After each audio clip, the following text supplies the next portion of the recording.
The emergency klaxons of New Terra's Deep Space Monitoring Station cut through the sterile silence like a knife. Lieutenant Jack Harrison watched the holographic display with growing apprehension, his calloused fingers hovering just above the communication interface. The gravitational anomalies were unlike anything humanity had encountered before. Massive, undulating waves of spatial distortion that spoke of technologies far beyond conventional understanding. "Command, this is Outpost Sigma 9. Jack's voice crackled through the communication array. "We've got multiple subspace signatures forming at the edge of the Orion Arm. Something big is coming." The response from Fleet Headquarters was immediate. Captain Elena Rodriguez's voice carried a steel-edged calm that belied the growing tension. "Confirm your readings, Lieutenant. Give me specifics."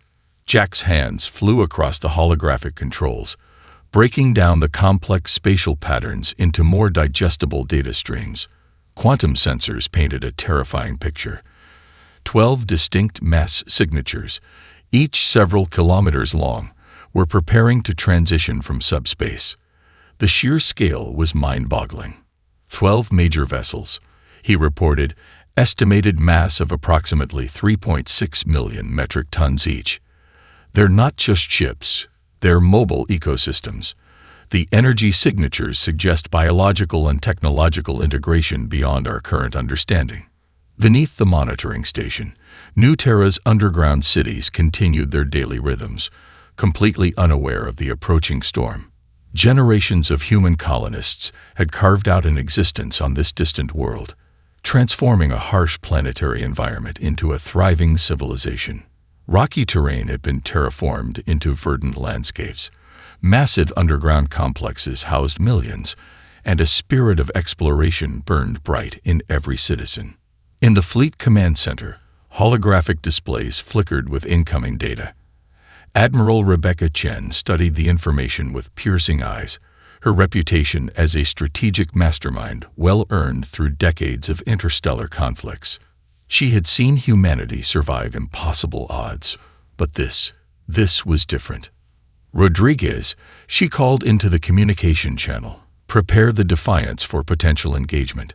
We're looking at a first contact scenario that could determine the fate of our entire colony." Aboard the UNSS Defiance, Captain Rodriguez was already in motion. The warship, a marvel of human engineering, represented the pinnacle of military spacecraft design. Constructed from advanced composite materials that could self-repair and adapt, the vessel was more than just a weapon. It was a statement of human resilience. Her executive officer, Commander Michael Roberts, approached with a datapad containing preliminary analysis. "The spatial distortions suggest a form of faster-than-light travel we've never seen before," he reported. "These aren't standard jump points or wormhole transitions. It's like they're folding space around themselves." Elena's eyes narrowed. Humanity had always been an adaptive species, pushing technological boundaries with each new challenge. From the first moment, humans looked up at the stars and decided to reach them. They had proven that innovation was their greatest weapon. The ship's quantum computer began running complex predictive models, attempting to understand the approaching vessels. Algorithms designed by the most brilliant human minds churned through impossible amounts of data, searching for patterns, weaknesses, anything that might provide an advantage. Lieutenant Harrison's voice broke through again, his earlier calm replaced by a hint of urgency. "Command, the vessels are stabilizing. Preliminary scans suggest they're preparing for a full transition. We're looking at complete subspace emergence in approximately 17 minutes. 17 minutes. 17 minutes between potential peaceful first contact and total annihilation." Admiral Chen's voice cut through the tension. "All vessels, defensive formation Alpha 7. Rodriguez, you're our first line. Whatever comes through those spatial rifts, we need to be ready." The Defiance's crew moved with practiced precision. Weapon systems powered up, quantum shields initialized, and every system prepared for the unknown. Outside the ship's reinforced hull, the vastness of space seemed to hold its breath. 17 minutes that would define humanity's future. 17 minutes that would prove whether they would become conquerors or become conquered. 17 minutes that would change everything. The Zixthari diplomatic vessel hung in space like a nightmare-given form. Its biomechanical hull pulsed with an organic rhythm that defied traditional engineering, a living thing more akin to a massive predator than a spacecraft. Tendrils of bioluminescent matter writhed across its surface, creating patterns that would drive human perception to the brink of madness. Dr. Michael Thompson stood beside Captain Elena Rodriguez in the Defiance's observation deck, his analytical mind working overtime. The alien communication had been transmitted directly into their systems, a technological invasion that bypassed traditional communication protocols. "It's not just a message," Thompson muttered, studying the data streams. "It's a probe. They're attempting to understand our communication systems, our technological infrastructure, even our psychological responses." The holographic display flickered, revealing the alien emissary in grotesque detail. A creature composed of interconnected biological and mechanical components, it resembled a massive octopus merged with intricate circuitry. Multiple sensory stalks extended and retracted, each movement calculated and precise. When the translation algorithms finally stabilized, the message became clear and chilling. "Inhabitants of designated Sector 7 Gamma," the translation began, its tone devoid of emotion. "Your civilization has been identified for mandatory integration. Resistance is mathematically improbable. Your technological capabilities represent a 0.03% potential for survival within the Zixthari collective." Captain Rodriguez's hand instinctively clenched. She had seen the fate of civilizations that had received similar messages. Entire planetary populations reduced to biomechanical drones, individual consciousness stripped away, transformed into living components of the alien collective. Commander Michael Roberts approached with additional data. "Our long-range scanners are picking up something interesting," he said, his voice tight with controlled tension. "The molecular composition of their vessel suggests it's not just a ship, it's a living organism. Every system is interconnected, biological processes working in perfect synchronization with technological components." Dr. Thompson's fingers danced across a holographic interface, running complex analysis algorithms. "It's symbiosis taken to an extreme," he explained. "Their technology doesn't just use biological components, it is biological. Every system is alive, adaptive, thinking." The alien continued its proclamation. "Your species demonstrates minimal technological advancement. Your faster-than-light capabilities are primitive. Your energy production methods are inefficient. Mandatory integration will optimize your collective potential." Rodriguez stepped forward, her response carefully measured. "We do not submit," she transmitted, her voice carrying a blend of defiance and calculated diplomacy. "Humanity has a long history of confronting challenges that others deemed impossible." The alien's sensory stalks pulsed, processing her response. There was a moment of what could only be described as confusion, a brief pause in its algorithmic communication. Dr. Thompson leaned closer to Rodriguez. "They're not used to direct confrontation," he whispered. "Every civilization they've encountered has either surrendered immediately or been crushed without resistance." The communication channel remained open, a tense bridge between two fundamentally different forms of existence. The Zixthari emissary seemed to recalculate, its biomechanical components shifting in patterns that suggested internal debate. "Clarify your resistance protocol," the alien finally responded.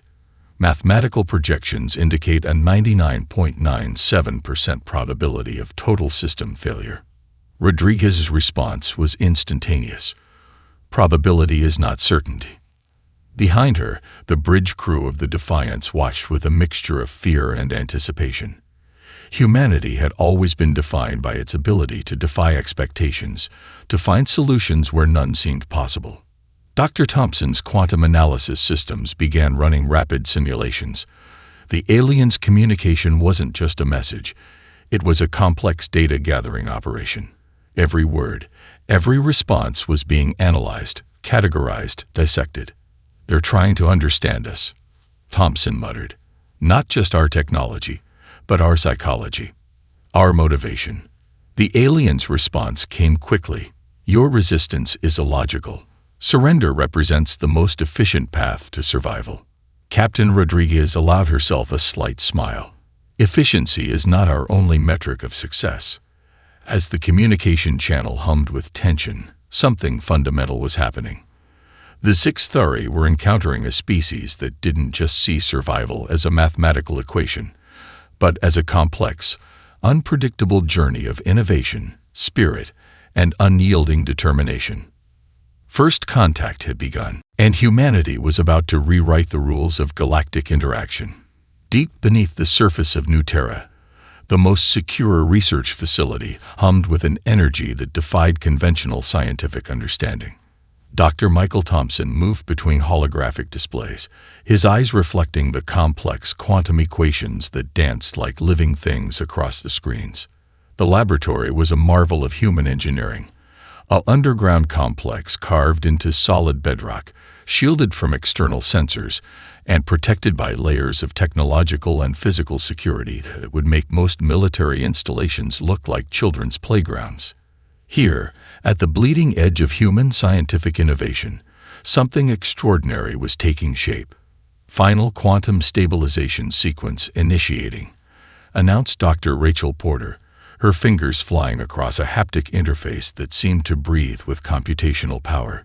She was Thompson's primary research partner, a quantum physicist whose work had already redefined multiple branches of theoretical science. The breakthrough they were working on was more than just a technological innovation. It was humanity's response to the existential threat that now loomed over their civilization. A quantum adaptive shield technology that could do what no defense system had ever achieved: dynamically reconfigure at the most fundamental levels of physical interaction. Energy harmonics are holding, Thompson muttered, adjusting a series of microscopic quantum resonators. Each device was smaller than a human hair, yet contained more computational complexity than entire planetary mainframes from just decades earlier. The core of their research was elegantly simple in concept, monstrously complex in execution. Traditional shield technologies worked on a fixed set of parameters: absorb, deflect, or dissipate incoming energy. But the human team had discovered something revolutionary. What if a defensive system could learn, adapt, and transform in real time? A holographic model of their prototype filled the central research chamber. It looked like a fractal landscape of intersecting energy lines, each connection point capable of instantaneous reconfiguration. Where alien weapons sought a static defense, the system would present a constantly shifting quantum puzzle. Dr. Porter pulled up a series of failed experimental runs. "Look at these early test results," she explained to Thompson. "Every time we thought we'd hit a limitation, the system found a way to overcome it.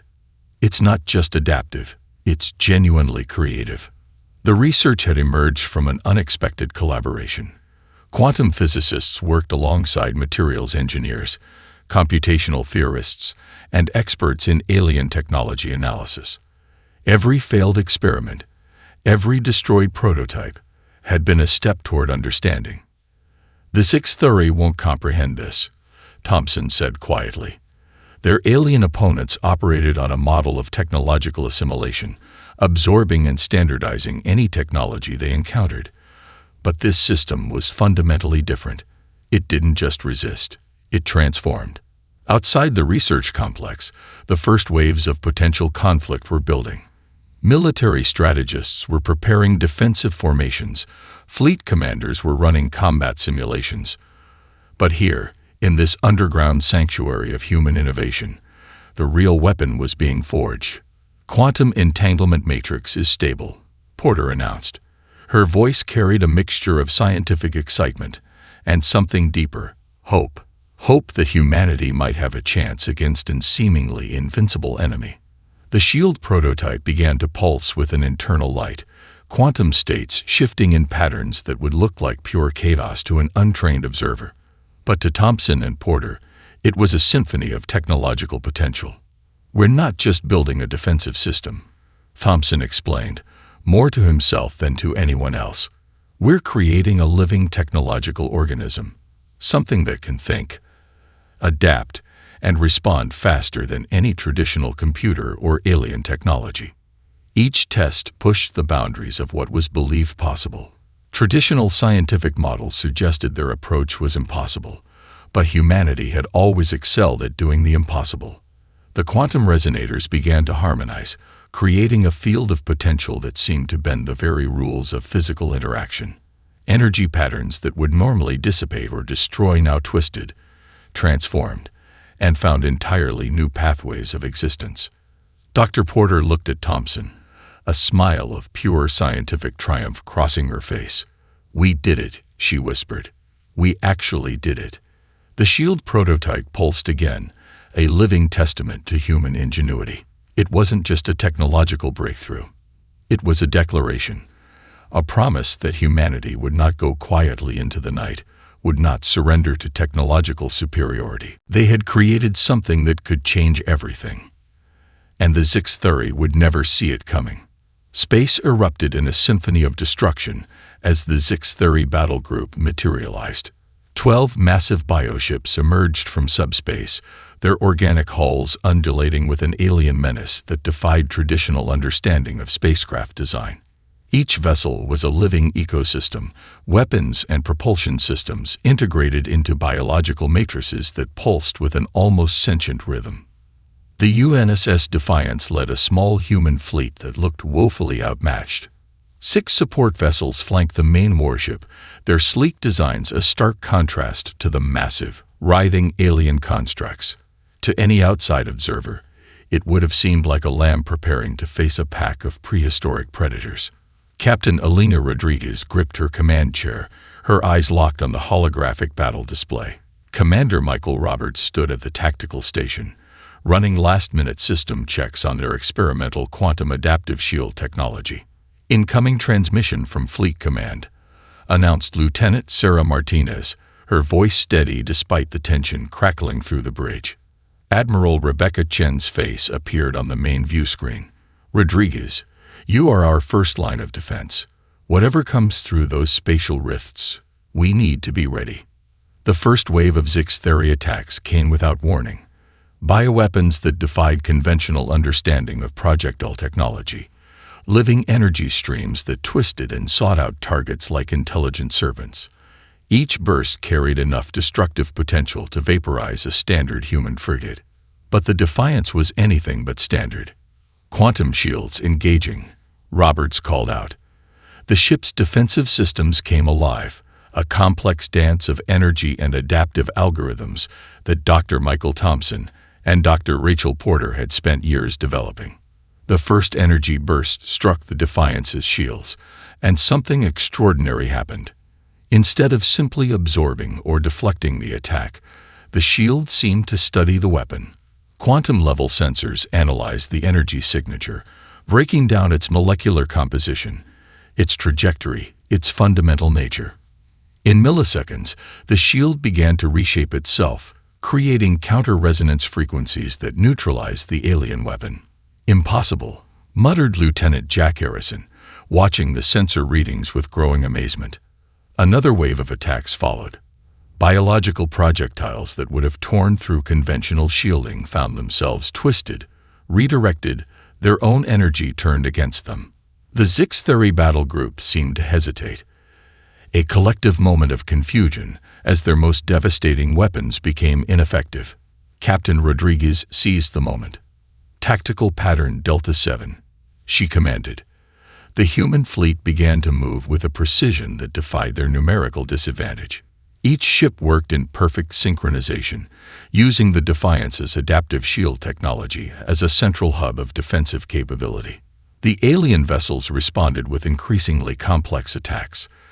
Living weapons that could change their molecular structure mid-flight, energy projections that bent the very laws of physics.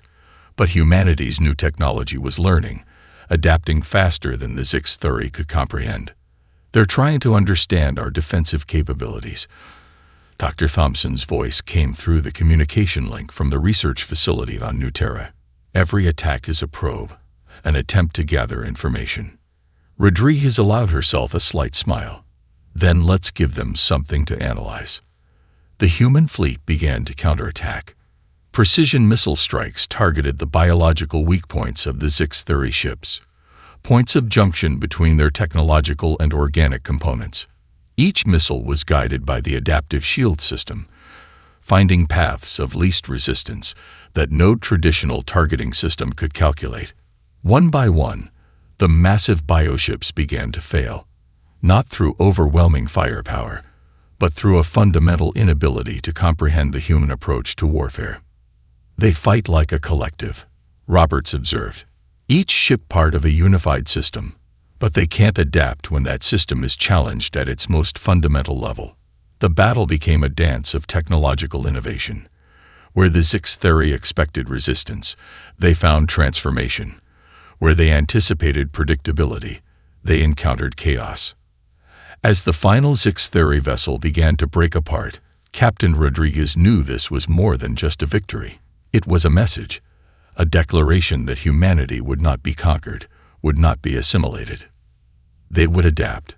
They would overcome.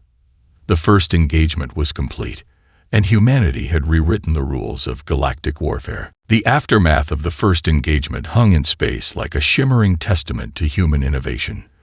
Fragments of Zix-30 bioships drifted among the stars, their once impenetrable structures now reduced to broken remnants. Aboard the UNSS Defiance, Captain Elena Rodriguez knew the real battle was just beginning. Tactical analysis. She called to Commander Michael Roberts. I want to know every detail of how our shields interacted with their weapons. The bridge hummed with a nervous energy. Each crew member understood they had done something unprecedented. They had not just survived an encounter with the most feared species in the known galaxy, but they had done so by fundamentally challenging the aliens' understanding of warfare. Dr. Michael Thompson's voice crackled through the communication system. The quantum adaptive shields aren't just a defensive mechanism, he explained, excitement bleeding through his scientific detachment. They're a living system of technological evolution. Each alien attack is essentially teaching our shields how to better defend against future threats. Lieutenant Sarah Martinez pulled up complex holographic displays showing the battle's molecular-level interactions. What looked like chaos to an untrained eye was actually an intricate dance of energy, molecular restructuring, and adaptive response. Look here, Martinez pointed to a specific section of the display. When the first bioenergy weapon struck our shields, the system didn't just block or absorb. It analyzed the entire molecular structure, identified weakness points, and began to generate a counter-frequency that essentially neutralized the weapon's fundamental integrity. Rodriguez understood the implications immediately. This wasn't just a technological breakthrough. It was a complete reimagining of defensive strategy. Traditional warfare assumed a static defense. Humanity had created something alive, something that learned. The ship's quantum computer began running complex simulations. Millions of potential attack scenarios played out in milliseconds, each iteration refining the shield's adaptive capabilities. What the Zix-30 saw as a weapon, the human system saw as information, a language to be understood and manipulated. Incoming long-range communication, announced Lieutenant Jack Harrison. The display showed multiple Zix-30 communication bands attempting to probe their systems to understand what had just happened. Commander Roberts chuckled. They're trying to analyze our defensive capabilities, but they're looking at it like a machine would, linear, predictable. Captain Rodriguez's strategy was taking shape. The Defiance wouldn't just be a defensive platform. It would be a living probe, a method of gathering intelligence about an enemy that had previously seemed unassailable. Prepare for advanced reconnaissance, she commanded. We're going to let them see exactly what they want, but not what they expect. The ship's systems began to generate carefully constructed communication signals. To the Zix-30 sensors, it would look like standard defensive data. But each transmission was a carefully crafted puzzle designed to send the alien collective down false analytical paths. Dr. Thompson's research team had prepared for this moment.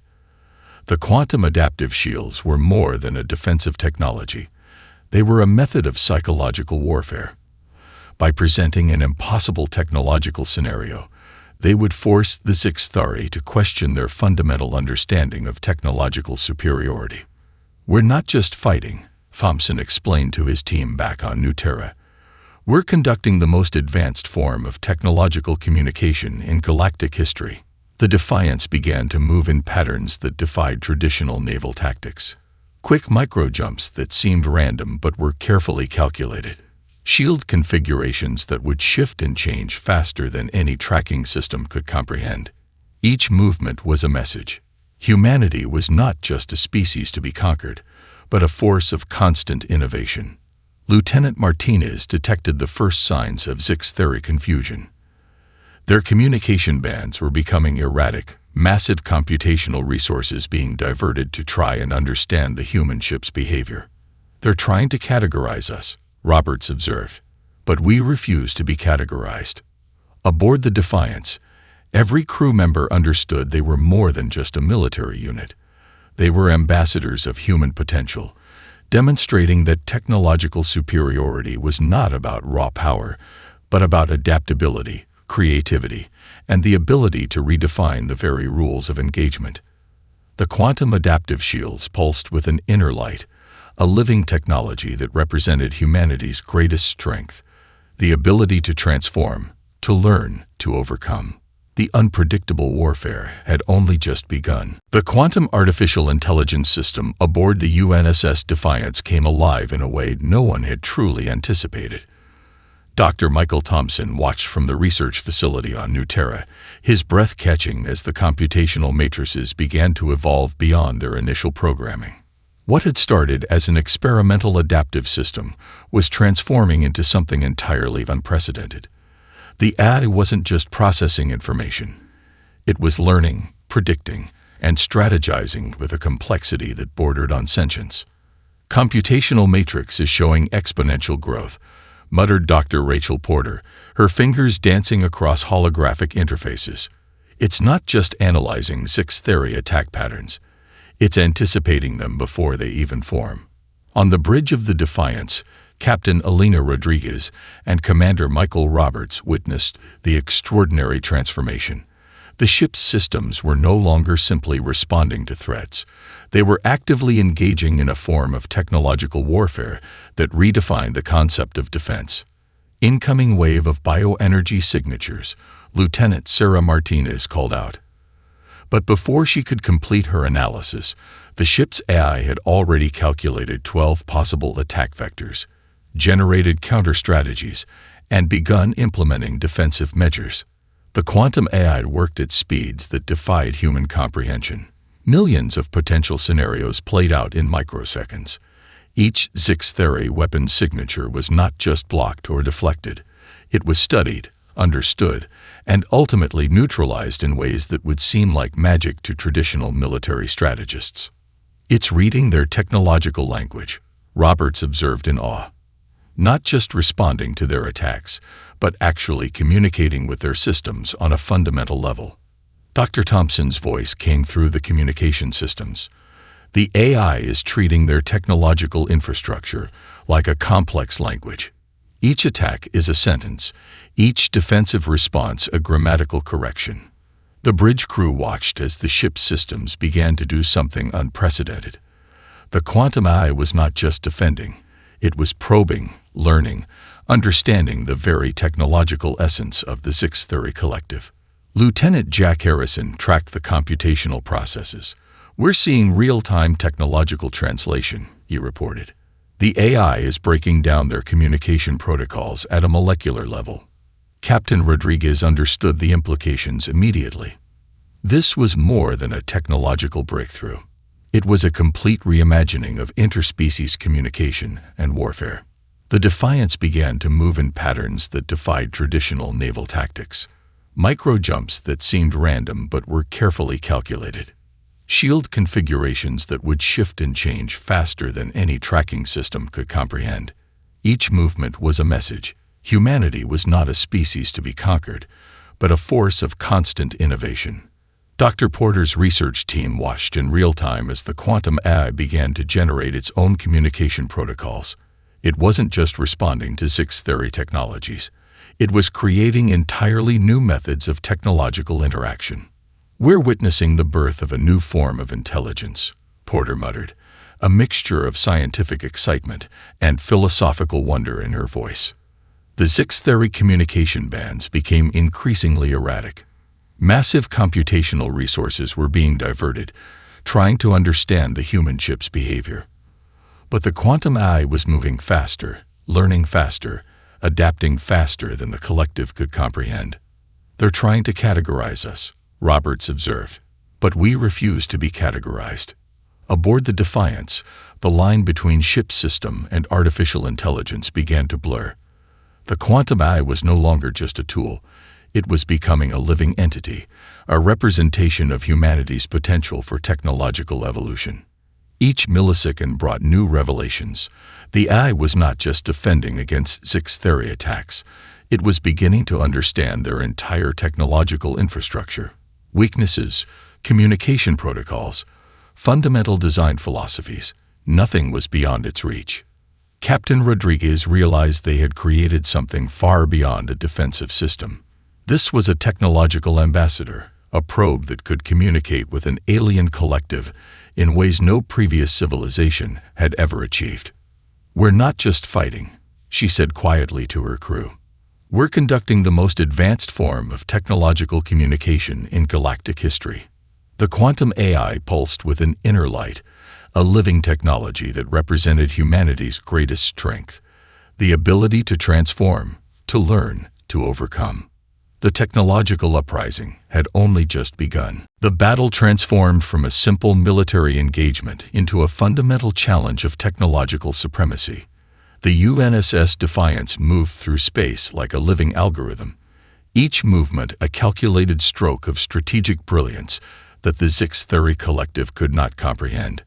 Captain Elena Rodriguez watched as the quantum AI systematically dismantled the alien battle group. It wasn't just destroying ships, it was deconstructing an entire technological paradigm that had dominated galactic conflicts for centuries. "Identifying primary biological technological juncture points," announced Lieutenant Sarah Martinez.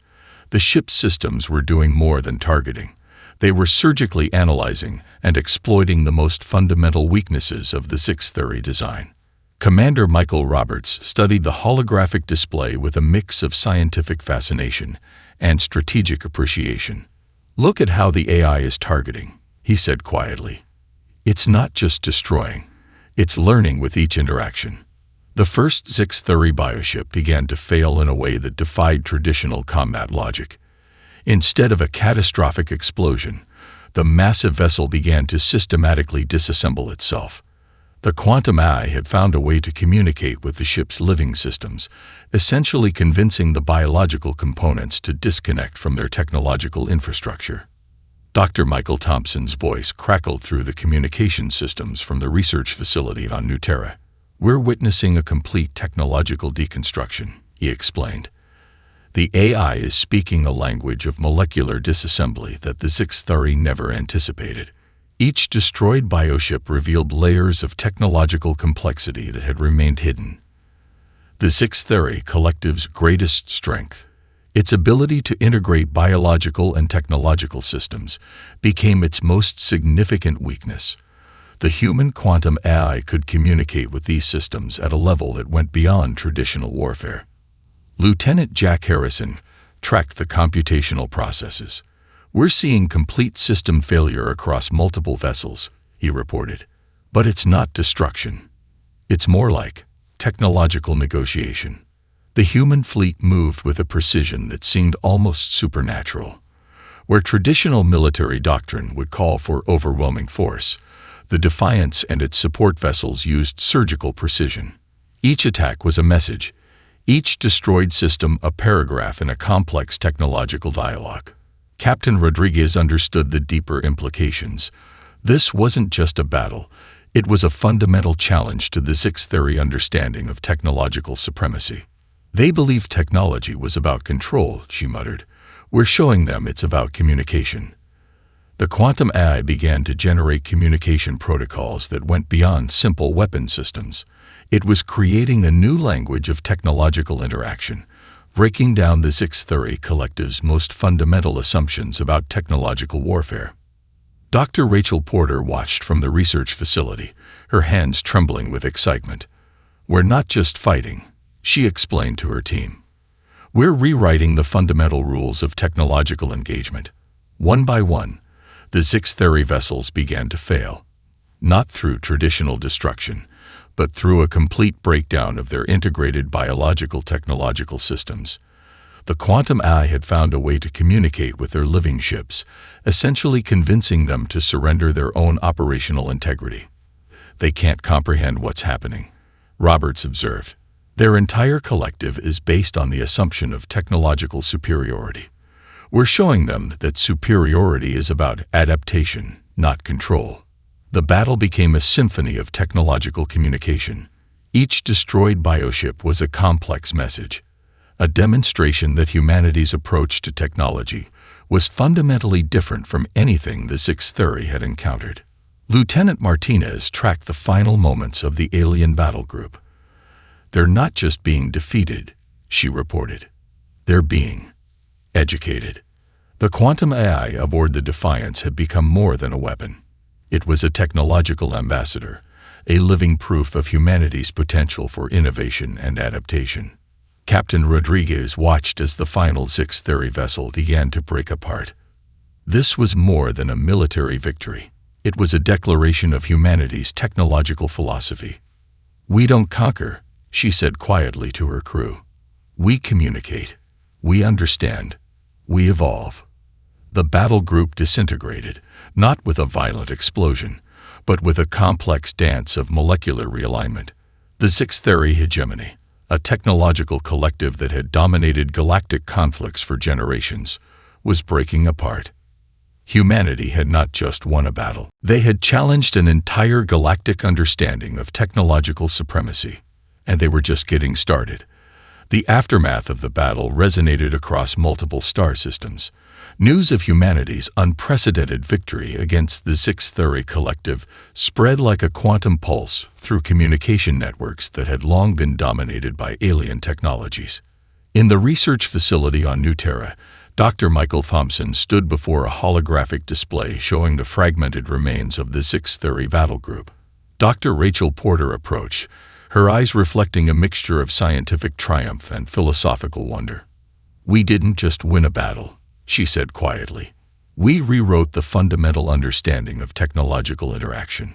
Captain Elena Rodriguez received transmissions from dozens of subjugated civilizations, species that had lived under the Sixth Theory Collective's oppressive technological dominance for generations. Their messages were a complex tapestry of hope, disbelief, and emerging defiance. The UNSS Defiance became more than a warship. It transformed into a symbol of resistance, a living testament to humanity's approach to technological innovation and interstellar communication. Commander Michael Roberts analyzed the incoming communications. "They're not just asking for help," he reported to Rodriguez. "They're seeking understanding. Our method of defeating the Sixth Theory wasn't about superior firepower, it was about communication." Across the galaxy, the quantum AI developed aboard the Defiance began to generate unprecedented communication protocols. It wasn't just a weapons system. It had become a technological ambassador, a bridge between species that had been silenced for generations. Lieutenant Sarah Martinez tracked the complex communication networks. "We're seeing something extraordinary," she explained. "Civilizations that were previously isolated are beginning to connect. Our technological approach is showing them that resistance isn't just possible. It's a form of communication." The Sixth Theory Collective, once believed to be an invincible technological force, now found itself challenged at its most fundamental level. Their entire approach to galactic dominance, technological assimilation and control, had been dismantled by a species they had considered primitive. Dr. Thompson understood the deeper implications. "We didn't defeat them with weapons," he explained to his research team. "We defeated them with a fundamentally different understanding of technology. For them, technology was about control. For us, it's about communication, adaptation, understanding." Captain Rodriguez received a direct communication from the remnants of the Sixth Theory leadership. It wasn't a surrender, it was a request for dialogue. The quantum AI aboard the Defiance began to translate and analyze the communication, revealing layers of complexity that went beyond traditional diplomatic exchanges. "They want to understand," Rodriguez said to her crew. "Not just our technology, but our entire approach to existence." Lieutenant Jack Harrison tracked the emerging communication networks. Civilizations that had been isolated for generations were beginning to connect, share information, develop new collaborative technologies. The human approach was spreading like a technological renaissance. The quantum AI continued to evolve, generating communication protocols that challenged fundamental assumptions about technological interaction. It wasn't just a defensive system. It had become a living bridge between different technological approaches. "We're creating a new form of galactic communication," Dr. Porter explained. "Not based on dominance, but on understanding. Not about control, but about collaboration." Transmissions from previously subjugated civilizations began to flood communication networks. Species that had been technologically suppressed for generations were now sharing their unique perspectives, their innovative approaches, their cultural technologies. The USS Defiance became more than a warship. It transformed into a symbol of technological liberation, a living proof that technological supremacy was about adaptation, not control. Captain Rodriguez understood that this was more than a military victory. This was a fundamental reimagining of technological interaction on a galactic scale. "We don't conquer," she said to her crew. "We communicate. We understand. We evolve." The quantum AI continued its work, generating communication protocols that went beyond traditional understanding. It was creating a new language of technological interaction, one that celebrated diversity, adaptation, and collaborative potential. Across the galaxy, civilizations began to look at technology differently. No longer was it a tool of control and domination. It became a method of communication, of understanding, of collective growth. The Sixth Theory Collective had been more than defeated. They had been fundamentally challenged at their most basic philosophical level. Humanity had not just won a battle. They had initiated a technological revolution that would reshape galactic civilization. And they were just beginning to understand their potential.